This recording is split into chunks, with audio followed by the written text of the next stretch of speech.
We were set up in 1996, and our mission when we were set up was to give the best possible support that we could to working age and younger stroke survivors. As a starting point, the most important thing to recognise is that every stroke survivor is different. What we try and do is provide as many different services in as many different ways. Half of our board of trustees are stroke survivors. Approximately half our staff are stroke survivors. The majority of our volunteers are stroke survivors. We have stroke survivors fundamentally embedded in so many key positions in the charity. We do a beneficiary survey each year. Should we do conferences face-to-face or should we do more online? We'll ask our group and we'll see what the feedback is there, because we want to know that the work that we're doing is going to have the best impact. We're absolutely passionate about not only wanting to give stroke survivors the best possible care that we can, but getting the message out there to healthcare professionals, to the general public, to absolutely everybody, that stroke doesn't just happen to the elderly, it happens to people of absolutely any age. For me, there was lots of other people that needed support, and if they didn't get that support from us, then where would they go? That's why the work we do is so cool. It's such a cool organisation.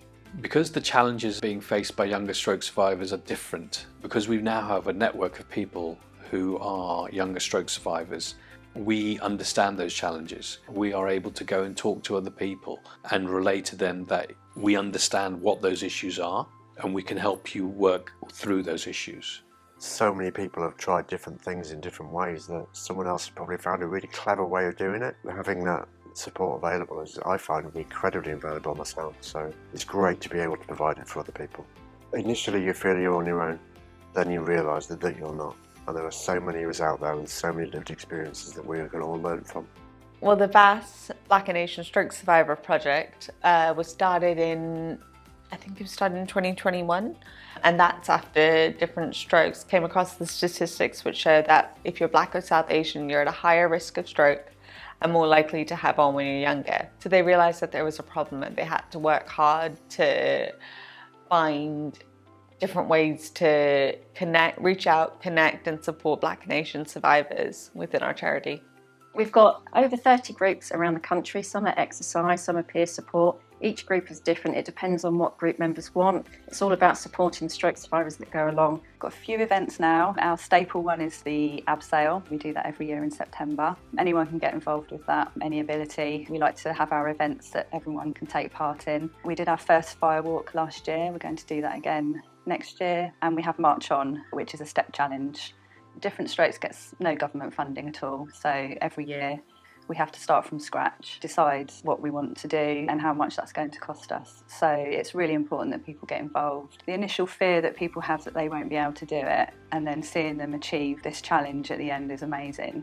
What we have are paper resources that we can post out to the child of a stroke survivor. They come in 3 age ranges.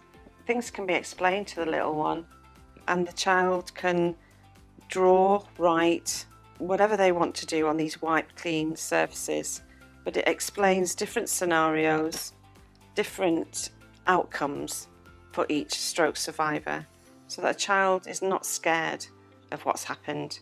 We took on board all the feedback that we got from healthcare professionals, from parents. We incorporated it into the new resources. Going from how you feel that you're the only younger person that stroke has happened to finding a whole community out there and finding the answers to some of the things that go through your mind when you first have a stroke and everything. It was fantastic to know that there was, unfortunately, in some respects, a community of us. So we've got our private Facebook group, a public Facebook page, Twitter, Instagram. Everyone is invited to communicate with us. You can send us private messages as well, responding to the posts we put out and to comments other people make. We are here to support you through whatever issues you're struggling with. If you just want to talk, if you need to have any kind of more informal information, not sure what to do, just want to have a chat, we are always here to support.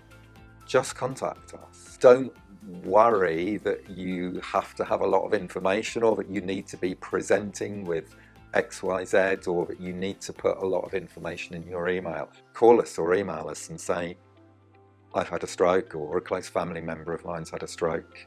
I'm looking for your support. How can you support us? And then we'll take it from there.